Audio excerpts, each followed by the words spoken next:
on time and eat on time. Let me simply say that, I am humbled and honored by the things that have taken place in the last 3 years. It was 3 years ago that we got this bill passed. And as I look at the new faces on the front row, all those young folks were not here 3 years ago when the caucus was fighting to get this passed. And yet each one of them has taken, since they've been here, an interest and a commitment to making sure that the work of the task force will move forward. And I want to thank them for being here for the day for that, because oftentimes we don't see a lot of transition that occurs, and yet we see it today. I'm very proud of this task force. I'm really proud of the young folks on the task force. And I say young folks because I'm old. I don't mind being old because there's only one cure for being old, and I'm not ready for that.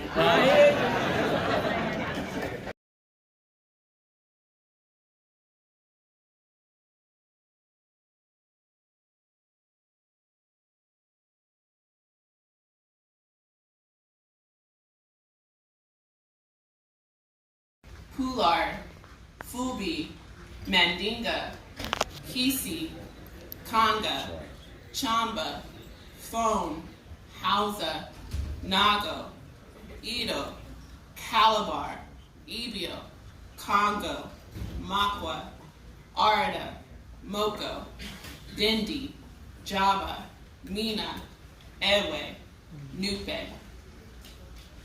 According to the Whitney Plantation Museum, these are some of the indigenous African ethnicities of which members were bartered and sold as human cargo from the great and exploited continent known as Africa, as the late Reverend Martin Luther King said in his last book, Where Do We Go From Here, Chaos or Community? To the colony of Louisiana. Through sheer terror and violence, European enslavers attempted to strip these indigenous African human beings of their cultural and ethnic heritages, relying on the power to label them Negro, Black, Mulatto, or other socially constructed terms to deny them of their human right to self-determination. The vestiges of descent-based chattel slavery that mar my family's history in the United States traveled consequently with us all the way to California through the Great Migrations, like my father's ancestors, who were once enslaved on the Whitney Plantation in Louisiana, formerly known as Habitation Hideout. And like my mother's ancestors, namely my grandmother and great-grandmother Catherine Young and Viola Wilson Cooper, who were subjected to slavery by another name, known as sharecropping in Chula, Mississippi. These mighty women were internal refugees trekking from Chula to Los Angeles to escape casteist slavery and other forms of terror in the Deep South, only to be met by Jim Crow again out west. As the esteemed Ta-Nehisi Coates once wrote, never forget that we were enslaved in this country longer than we have been free. Say it. Okay.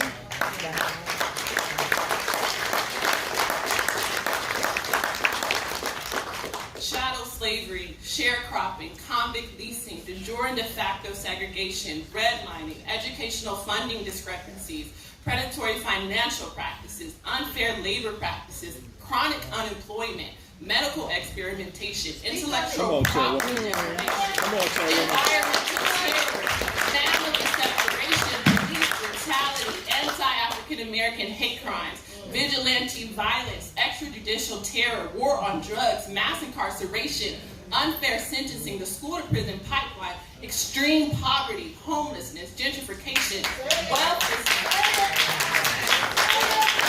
We have been relegated to the bottom of the caste system in this country. Black, African American, American freedmen, however you want to call us, we are resiliently surviving. Take your time, Carol. Take your time.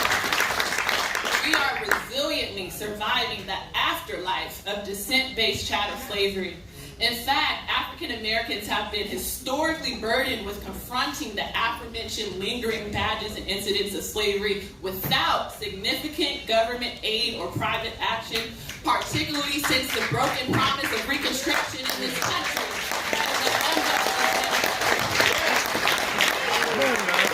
Come on now. Come on now. Come on now.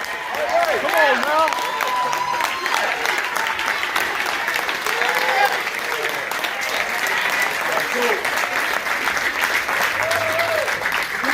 Confronting these badges and incidents of slavery without significant government aid or private action, particularly since the broken promise of Reconstruction and the unjust dismantling of the Freedmen's Bureau in 1872 that accompanied it. So, as I conclude, it is my hope that the task force's general efforts reinvigorates the Black American community to exercise our human right to self-determination with a renewed spirit and energy that enables us to freely determine our political status and to pursue our economic, social, and cultural development via comprehensive reparatory justice policies.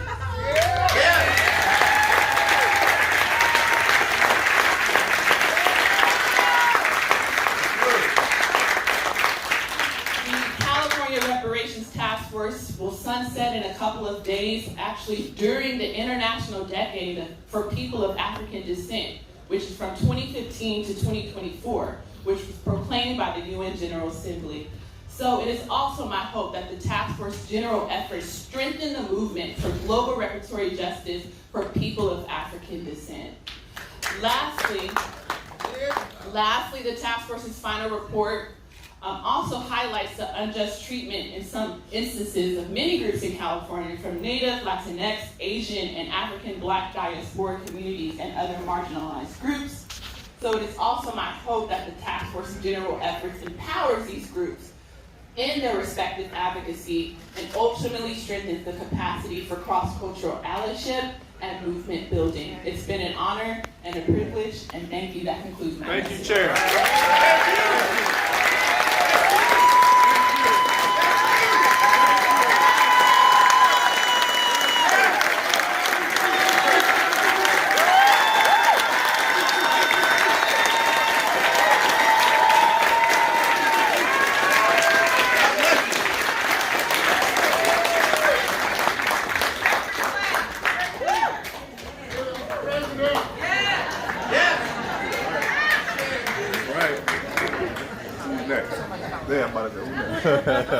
So now we'll go to Vice Chair Brown, and then we'll go to Member Montgomery.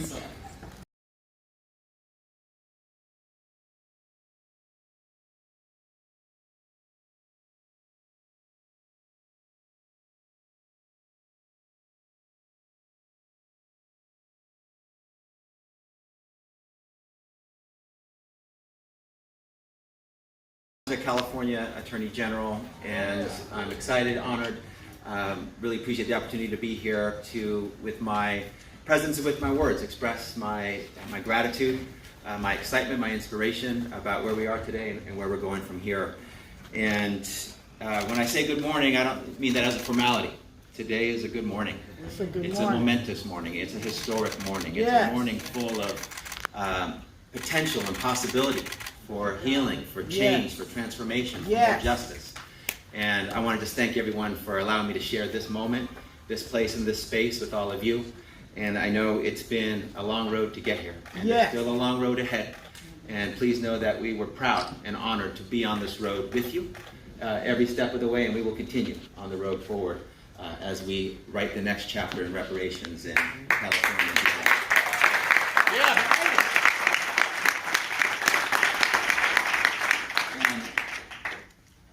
Let me say, none of this would have been possible without the inimitable and incredible Dr. Shirley Weber.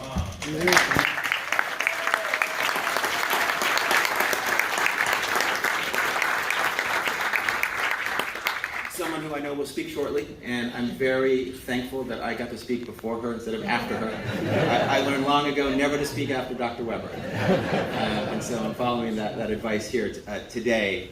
But I mean, words don't do Dr. Weber justice for all that she's meant to so many people and what her work has meant. I'm honored and proud that I got to enter the California State Legislature with her. and we both had pathways that took us from the legislative branch to the executive branch. And her legacy that she is still writing is one of justice and righteousness and power and freedom. Thank you for this opportunity to tell our story, a story that had been erased and never presented in any history book, a story of two families, one family from Louisiana, another one from Oklahoma. One family landed in San Francisco, the other landed in West Oakland, where the government used eminent domain to snatch our land, and we then landed in Russell City. This is the city where I was born, Hayward, California, and where I was forced out through, again, eminent domain by policies and practices that have been put in place that would eliminate our communities. This was painful for my mother who sits here, and I'm glad she's still here today to see this. Thank you. They took our land, seized our land, gave us less than pennies on the dollar for our land. Through our research, we found that white business people in that same city were given over $500,000 for their land, where my family on one side was given $1,100, and on the other side only given $2,200. For one side, who had paid $7,500 for their land, they received $2,200. We were forced out into more red line communities, where we suffered from being stripped of resources in our schools. I went to a school where books were scribbled in. Desks that I sat at were scratched up. We had to use paper bags to make book covers. That's how bad our books were. Our parks were unattended, our streets unkept. We still to this day have street sweepers that roll through our city streets. I still live in that red line area and do not clean up the dirt. So this still exists to this day. Not only that, those same communities were over-policed. I have two brothers who suffered from the cause of over-policing and were placed in a jail that was purchased with money that the county used when they sold our land that they took from us to buy the land to build the jail they put my brothers in. Is this fair? No. I lived, my house that my mother bought, she purchased the house and was financed by Mason McDuffie, who had a hand in writing the laws that said we could not live in white areas. So although both my parents worked and had good jobs, my mother was a nurse in the emergency department, my father worked for Alameda County, they wouldn't allow us to move in their communities. But they sold us a house for twice the price of what they were selling new houses for in a red line community. How did this affect us? It didn't do well. Although we struggled and we were able to maintain and we were resilient, was this fair? No, this was not. And it's still taking place to this day. What this task force is doing today is allowing our voices to be heard. I'm thankful for Artavia Berry, who has helped to build, to write the apology from the city of Hayward. Just this week, we received an apology from Alameda County. We received an apology from California Association of Realtors. But apology alone, as a standalone, is not enough. We need to be repaired, restored, and repaid for all the pain and suffering that we have endured, and we still stand here today as upright citizens of the United States of America.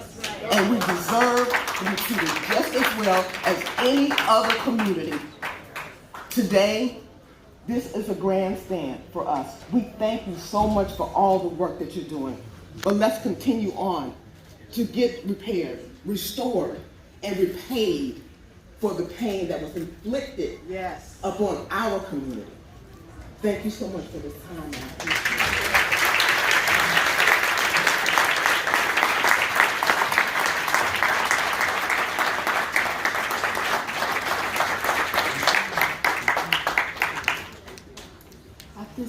again, thank you so much to the Johnson family for sharing your personal testimony with us.